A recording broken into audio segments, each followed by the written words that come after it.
যাকে তাকে হাতের একটি ছোঁয়ায় বশীকরণ। শুধুমাত্র হাত দিয়ে কোনো ব্যক্তিকে যদি আপনি স্পর্শ করেন, ওই ব্যক্তি আপনার প্রতি বাধ্যগত হয়ে যাবে, ওই ব্যক্তি আপনার প্রতি বশীভূত হয়ে যাবে। এটা শুধুমাত্র এই মন্ত্র এবং কি এই নকশাটার মাধ্যমে। সম্মানিত ভিউয়ার্স, তো এই মন্ত্র এবং এই নকশাটা কিভাবে প্রয়োগ করবেন এখন আমি বিস্তারিত নিয়মে আপনাদেরকে বলে দিতেছি। আপনারা মনোযোগ সহকারে ভিডিওটা শুনবেন, তবেই আপনি যে কোনো নারীকে, সে হোক আপনার ভাবি, সে হোক আপনার প্রেমিকা, বা সে হোক আপনার পছন্দের মানুষ, বা সে হোক আপনার প্রেমিক, যেই হোক না কেন, তাকে আপনার প্রতি বাধ্যগত করে নিতে পারবেন মাত্র কয়েক মিনিটেই।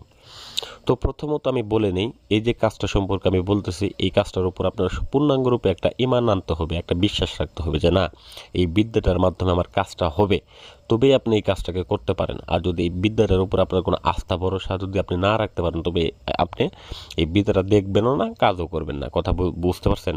তো যাই হোক ভিউয়ার্স, তো এখন এই কাজটা করার ক্ষেত্রে আপনাকে কিছু কতিপয় জিনিস সংগ্রহ করতে হবে।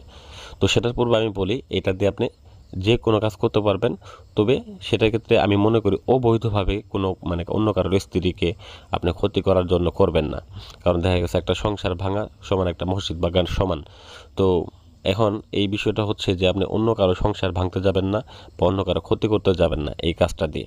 তো বিশেষ করে নিজের প্রয়োজনের ক্ষেত্রে দেখা গেছে নিজের সংসার ভেঙে যাইতেছে, নিজের আপনার স্বামী আপনাকে ভালোবাসে না, বা আপনার স্ত্রী আপনাকে ভালোবাসে না, আপনার কথা শুনেন না, আপনার অবাধ্য, সেক্ষেত্রে আপনি এই কাজটাকে করতে পারেন, এই মন্ত্রটাকে প্রয়োগ করতে পারেন অতি সহজেই। মাত্র কয়েক মিনিটে তাকে বশ করে রাখতে পারবেন। আপনার যা বলবেন তাই শুনবে, আপনার পা চাটবে। আমার ভিডিওটা যদি ভালো লাগে অবশ্যই লাইক করবেন এবং চ্যানেলটাকে সাবস্ক্রাইব করে দিতে ভুলে যাবেন না। ধন্যবাদ সবাইকে। আসসালামু আলাইকুম ও রহমতুল্লাহি ওয়া বারাকাতুহু।